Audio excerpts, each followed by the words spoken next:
क्या आपको याद है बचपन में वो कौन सा खेल था जो आपको सबसे ज्यादा पसंद था? कबड्डी, कंचे, गिल्ली, कैरम, पासे, क्रिकेट, लगोरी, पतंगबाजी, सांप सीढ़ी, मंकला खेल, खो खो, छुपन छुपाई। हमारे पास खेलों की एक लंबी सूची है, लेकिन एक ऐसा खेल है जो हम सभी खेलना पसंद करते थे। वो खेल जो हम नदी, तालाब, झील, कुएं और बारिश में खेला करते थे। हमारे पूर्वज किसान थे और हमारे शरीर पर लगी गीली मिट्टी हमें अच्छी लगती थी। लेकिन हमारी आने वाली पीढ़ी उस पानी के लिए तरसेंगी जिसमें हम खुशी खुशी खेला करते थे। आपको यकीन नहीं होगा, पानी की कमी के चलते महाराष्ट्र के लातूर जिले में टकराव को नियंत्रित करने के लिए धारा 144 लगाई गई थी। इसके अंतर्गत पानी के स्रोतों के निकट लोग समूह में नहीं खड़े हो सकते। क्या आपको मेरी बात समझ में आई? थोड़े समय में वो जगह जहां हम मस्ती से खेला करते थे लड़ाई का मैदान बन जाएंगे, जहां शहर के लोग पानी के लिए लड़ाई करेंगे। हम इस तथ्य से कैसे इनकार कर सकते हैं, आने वाले समय में राज्य और देश आपस में लड़ाई नहीं करेंगे। क्या हमारे पूर्वज जानते थे कि हमें पानी को खरीदना भी पड़ेगा? क्या उन्हें यकीन होता? लेकिन आज ये बात सच है। इसी तरह से पानी के लिए विश्व युद्ध की संभावना भी है। पानी की समस्या चक्रवात या भूकंप जैसी प्राकृतिक घटना नहीं है। क्या हम इसके लिए जिम्मेदार हैं? पेड़ों की जड़ें नदियां और धाराएं बनाने के लिए पानी को सहेजती है। अगर हम पेड़ों को काट दें तो बारिश का पानी कहां जाएगा? समुद्र में, जहां वो किसी काम का नहीं रहेगा। गोदावरी नदी का जल स्रोत सूख चुका है। 40% कृष्णा नदी उजाड़ हो चुकी है। गंगा नदी कितने समय तक बारहमासी रह पाएगी पता नहीं। कावेरी के बारे में तो आप सब जानते ही हैं। वर्ष 1989 में 22 नदियां प्रदूषित थीं, लेकिन आज ये संख्या बढ़कर 302 हो चुकी है। इस सूची में झीलें और तालाब शामिल नहीं हैं।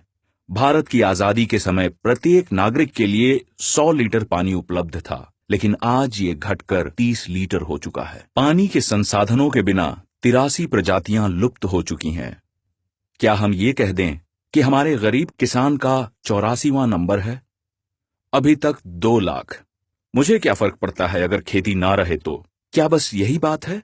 हमें अपनी बुनियादी जरूरतों के बारे में सोचना होगा। जैसे किसी जमाने में हम टमाटर निर्यात करते थे, लेकिन आज हम चीन, नेपाल और नीदरलैंड से इसका आयात करते हैं। यही हाल गेहूं और आलू का है। तो कीमतें क्यों नहीं बढ़ेंगी? इसी तरह से पानी के कारण भी नई समस्याएं पैदा हो रही हैं। अब आपको समझ में आया, पानी की समस्या किसी और की समस्या नहीं है। यूनिसेफ की रिपोर्ट कहती है कि वर्ष 2040 तक 60 करोड़ बच्चों को पीने के पानी की समस्या का सामना करना पड़ेगा।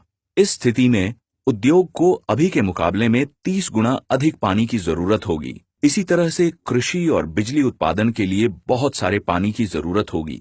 हमेशा की तरह अगर हम इन आंकड़ों पर ध्यान नहीं देंगे तो पानी की समस्या हमारी जिंदगी को नरक बना देगी।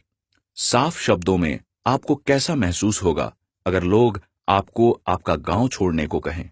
लोग अपने गांव को छोड़कर अलग अलग देशों में बस रहे हैं। ईरान, अफगानिस्तान, पाकिस्तान और चीन जैसे देशों से लोग प्रवास कर रहे हैं। गांवों में पानी की कमी के चलते सबसे पहले किसान शहरों की ओर प्रवास कर रहे हैं। समय रहते समाधान नहीं निकाला गया तो बहुत सारी समस्याएं पैदा हो जाएंगी। आपात स्तर पर शहर जरूरतों को पूरा नहीं कर पाएंगे। हम कहां जाएं? क्या हमारे आंसू सूखी नदियों को भर सकते हैं? अब हम क्या कर सकते हैं? एक ही तरीका है और वह है वृक्षारोपण। बड़ी नदियों के दोनों किनारों पर 1 किलोमीटर और छोटी नदियों के किनारों पर आधा किलोमीटर दूर तक पेड़ लगाएं। ऐसा करने का अधिकार केवल सरकार के पास होता है। आइए साथ मिलकर इस समस्या के बारे में सभी को बताएं ताकि सरकार इसके लिए कोई कदम उठाए।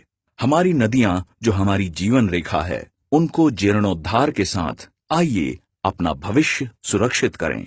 मत भूलें, हमारे पूर्वज किसान थे और गीली मिट्टी हमें कितनी पसंद थी। अगर हमने इस समस्या का समाधान नहीं निकाला तो हमें अपनी मातृभूमि से रिफ्यूजियों की तरह जाना पड़ सकता है। हमारे आने वाली पीढ़ी हमें माफ नहीं करेगी। सोचने का समय चला गया। बिना सुरक्षित पीने के पानी के हर 21 सेकंड में एक बच्चा मर रहा है। क्या पानी बहुत तेजी से कम हो रही है? नहीं,